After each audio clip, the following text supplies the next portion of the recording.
Hello from Father Ivano, from St. Peter and St. Paul. Today in England is the vigil, not just of COP26, that's in Scotland. In England is the vigil of All Saints. Normally in other countries this feast is kept on Monday, the 1st of November, but here, because in England we are very pragmatic, we brought it to the nearest Sunday. So I will proclaim the Gospel of this beautiful feast that is from the Gospel according to Matthew. Seeing the crowds, Jesus went up the hill. There he sat down, was joined by his disciples. Then he began to speak. This is what he taught them. How happy are the poor in spirit. Theirs is the kingdom of heaven. Happy the gentle. They shall have the earth for the heritage. Happy those who mourn. They shall be comforted. Happy those who hunger and thirst for what is right. They shall be satisfied. Happy the merciful. They shall have mercy shown them. Happy the pure in heart. They shall see God. Happy the peacemakers. They shall be called sons of God. Happy those who are persecuted in the cause of right. Theirs is the kingdom of heaven. Happy are you when people abuse you and persecute you, and speak all kinds of calumny against you on my account. Rejoice and be glad, for your reward will be great in heaven. The Gospel of the Lord.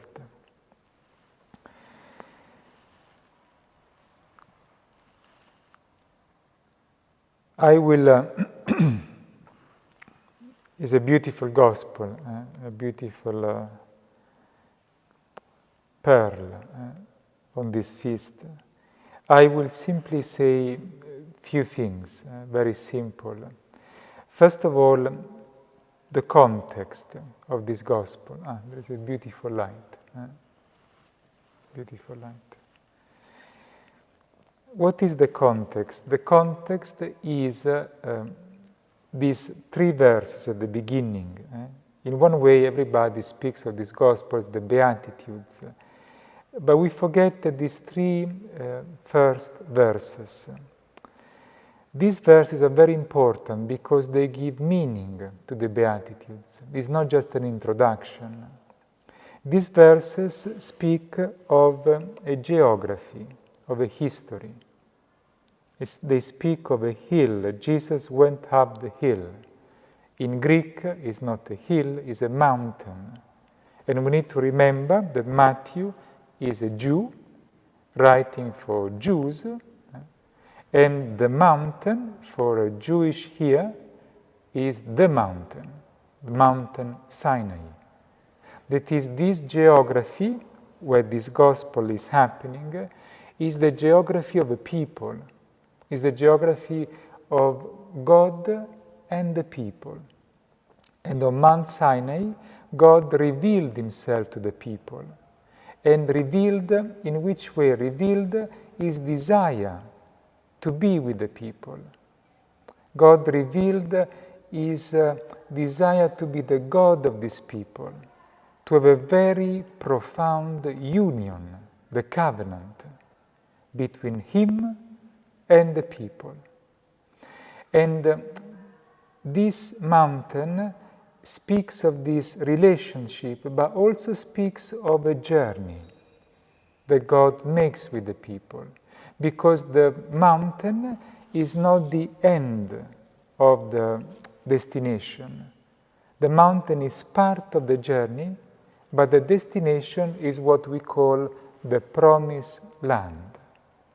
And the land where God said to his people, it will rain, there will be crop, it will be a fertile land, a land with pomegranate, with vines, olive trees, fig trees, milk and honey, a land where the people could rest and where everything, the very land, the trees, the figs, everything spoke and tasted of the love of God for them and the communion with God.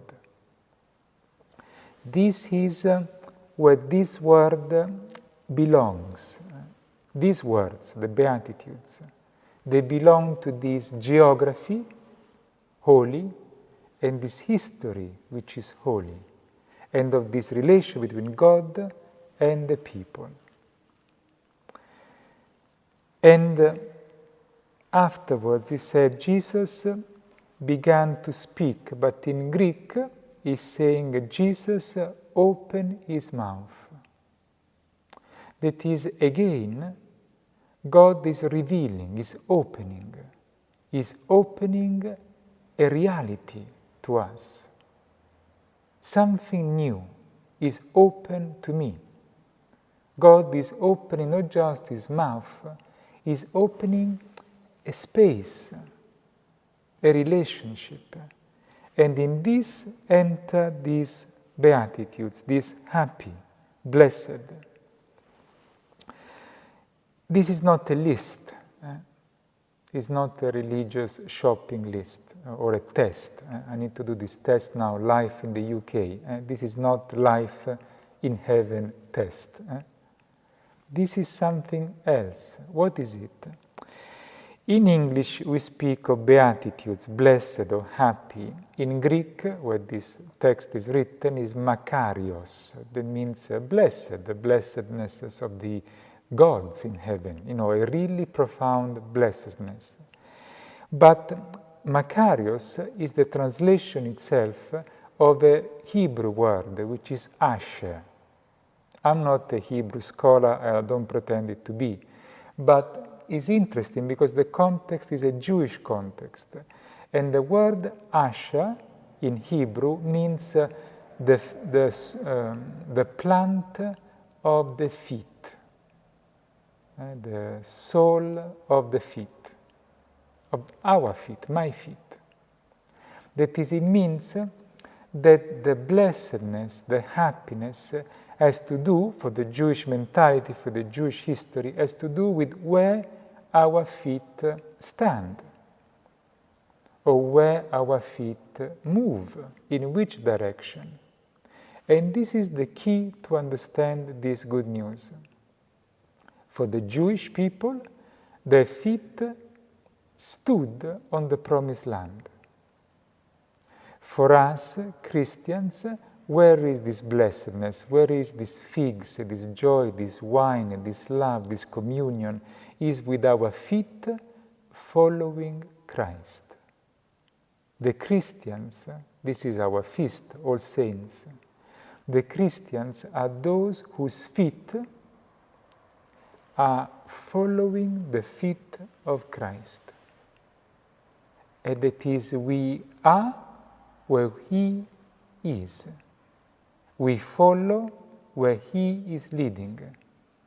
Is the relationship with Him. This is how all these words will become true.